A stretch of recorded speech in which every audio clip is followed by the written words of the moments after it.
Hello guys. Numerology start करने से पहले हमारा एक सबसे अहम बात जानना बहुत ज़रूरी है कि प्रिडिक्शन जब भी हम कराते तो वो कितने परसेंट सच होता है, कितने परसेंट करेक्ट होता है और कितने परसेंट एप्लीकेबल होता है आपकी लाइफ में एज पर योर कर्मा। तो ये जानना सबसे ज़्यादा ज़रूरी है। फॉर एग्ज़ाम्पल, मेरे पास एक क्लाइंट आए एंड उन्होंने मुझे कहा कि मैं उनका प्रिडिक्शन करूं अगले 1 साल के लिए। अगर मैं उनका 1 साल के लिए प्रिडिक्शन करती हूँ और मैं उनको सिचुएशनल बताती हूँ कि आपका इस मंथ के अंदर आपका बेनिफिट हो सकता है, इस मंथ के अंदर आपका नुकसान हो सकता है। अगर मैं सिर्फ प्रिडिक्ट कर रही हूँ तो 80% चांसेस होंगे उस चीज़ के होने के। लेकिन मैं प्रिडिक्ट करने के साथ साथ अगर उनको रेमेडीज़ भी प्रोवाइड करती हूँ तो वहाँ पर सिचुएशंस चेंज हो सकती हैं। फॉर एग्ज़ाम्पल, जैसा कि मैंने अभी पहले बताया आपको कि एक पर्टिकुलर मंथ के अंदर अगर उनको सिचुएशनली कुछ चीज़ें इनकरेक्ट होने वाली है, लाइक हो सकता है किसी दुर्घटना के शिकार होने वाले हो सकता है पैसे में लॉस होने वाला हो, या हो सकता है इमोशनली किसी से हर्ट होने वाले हो, या फिजिकली डैमेज होने वाला हो, या फिर रिलेशनशिप ज़रूरी नहीं है कि सिर्फ गर्लफ्रेंड बॉयफ्रेंड का ही हो, घर के रिलेशनशिप्स भी ख़राब हो सकते हैं। तो ऐसे सिचुएशंस के अंदर अगर मैं उनको सिर्फ प्रिडिक्ट करती हूँ कि ये सिचुएशंस आने वाली है, आप मेंटली प्रिपेयर रहिएगा। मेंटली प्रिपेयर रहने के लिए वो रेडी होगा इंसान, लेकिन मेंटली प्रिपेयर भी एक सिचुएशन तक ही रहा जा सकता है।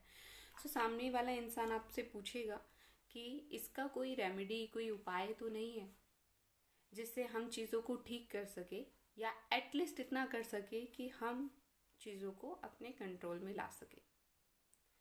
तो वहाँ पर रेमेडीज़ का यूज़ होता है। रेमेडीज़ का यूज़ होगा। रेमेडीज़ के अंदर भी यहाँ पर चैलेंजेस होते हैं। फॉर एग्ज़ाम्पल, कि मैंने उस कस्टमर को बताया कि आपको 7 दिन तक एक मंदिर में जाकर दिया जलाना है।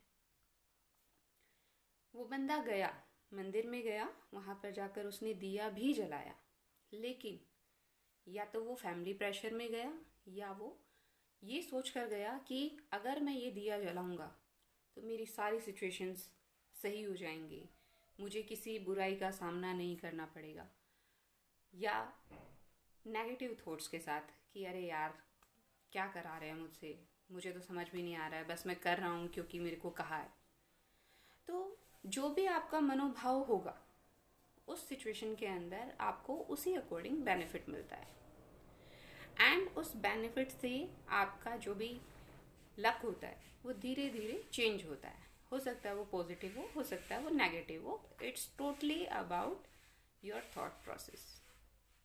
ठीक है। एंड इसके अलावा फॉर एग्जाम्पल, कि यहाँ पर कोई कस्टमर आया, यानी कि क्लाइंट आया एंड उसने बोला कि मुझे रेमेडीज़ तो मिल गई हैं, लेकिन मैं ये रेमेडीज़ अभी नहीं कर सकता हूँ, बाद में ही कर पाऊँगा।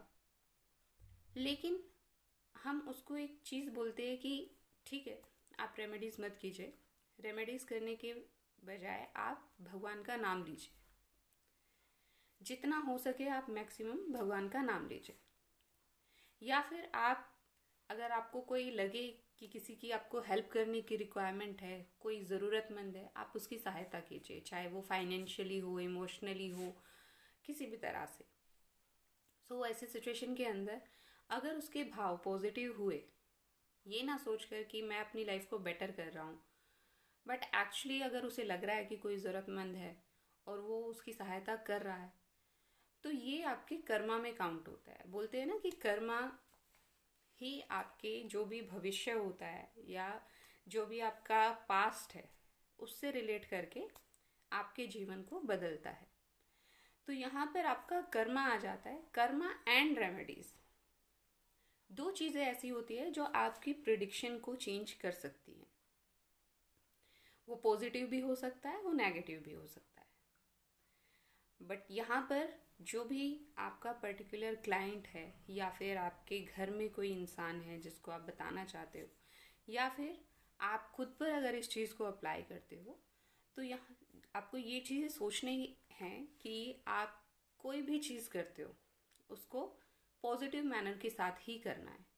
अगर आप नेगेटिव लेकर जाओगे तो वहाँ पर नेगेटिव इम्पैक्ट ही आएगा, क्योंकि मैनिफेस्टेशन भी कोई चीज़ होती है। आप जितना नेगेटिव चीज़ को सोचोगे वो नेगेटिव चीज़ उतना ही अट्रैक्ट होगी और वो कहीं ना कहीं आपको हिट करेगी। तो आपको जब भी आप किसी के बारे में सोच रहे हैं, रेमेडीज़ कर रहे हैं, इवन आप प्रिडिक्शन भी कर रहे हैं, तो प्रिडिक्शन के टाइम पर भी आपको पॉजिटिव ही सोचना है। पॉजिटिव सोचते हुए आपको प्रिडिक्शन करना है, ताकि जो भी आपकी पॉजिटिव एनर्जी है वो वहाँ पर एक रोल प्ले करे एंड उन सिचुएशंस को करेक्ट जस्टिफाई करे, शो करे आपके क्लाइंट को भी और आपको भी। हम न्यूमरोलॉजी के बारे में लर्निंग ज़रूर करेंगे, लेकिन आज के लिए सिर्फ इतना ही। कल से हमारा कोर्स स्टार्ट होने वाला है जो कि बेसिक कोर्स रहेगा एंड यहाँ पे कोई चार्जेस नहीं है, डोंट वरी। सो आपको जो इतना करना है कि आप मेरे चैनल को सब्सक्राइब कीजिए, ताकि आपके पास डेली वीडियोस आएँ एंड उन वीडियोस के आप नोट्स बनाइए, ताकि आप इन फ्यूचर वहाँ से हेल्प ले सको। Thank you so much. Have a nice day.